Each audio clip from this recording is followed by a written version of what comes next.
that I gave you in the last. We will be wrapping up this module in the next video, but this is the finishing touches on this site before we move on to stepping up our style, where we're going to look at some of the more finer tuned stuff. But let's not get ahead of ourselves, and let's see what we can do. So the first thing is the challenge that I gave you in the last one of fixing that image.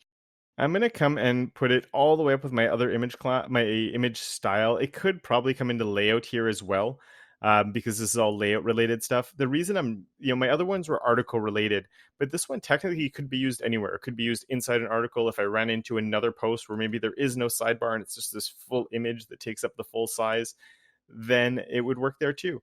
So I think it makes sense in this case just to throw it up here where I have my images, which is all the way at the top here. Because it's sort of like this image helper class. So I called it image full. And all I want to do is give this a max width.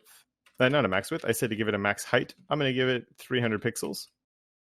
But when I do that, it's trying to keep my image in proportion. So I'm going to give it a width of 100%. So it always stays at 100%. But the problem now is it's all squished and he looks a little bit chubbier than he should. So we want to come on and give it the object fit property with that cool cover value that we looked at, where it will crop the image for me, and it's looking perfection right there. And I think my image full will always have a margin underneath it. So our margin bottom, I'll just give it a 1M to give us a little bit of space. And you know what? I don't know if that'd be enough. So I'm going to do 2 before I even go and look at it. Love it. I think that looks fantastic. So I'm super happy with that. It's looking really good. The next thing I'm gonna do is just change the color of these, and I think I'm done for this site. I'm really happy with it. As I said, in the next one, we'll be looking at stepping up our style. So for that, I'm in my typography section now. Let's go and look. Actually, those were just H3s. I never even gave them a class, which is cool. So I can just come here and say my H3 has a color of the bright blue color.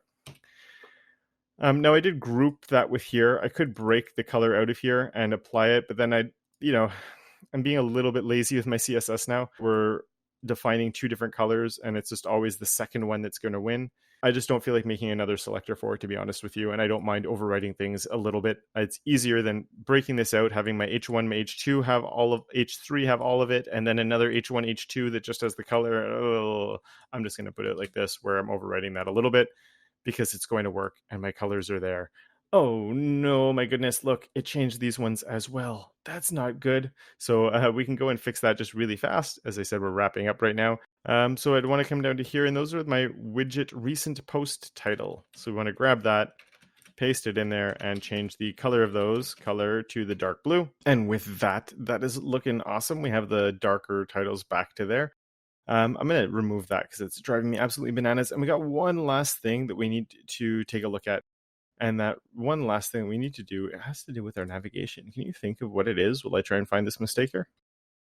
So our navigation is working all fine. All the different pages are working, but our current page class got lost. So I want you to go in and add the current page to the correct page on all the pages to finally wrap up this site. So all we need to do for that is, if you remember on our index, I'm going to do it on this one first. I'm going to add the class of current page. Let's go take a look. We get the underline. It gets rid of that hover, but these ones are still working. But when I go to my About Me, I want this one now to be that. So if I want to go to my About Me, let's actually make our life easier by copying all of this. And then I can go to my About Me, find the right spot right there and paste it in. And then I can go over to my recent posts and I can do the exact same thing there where I paste it in.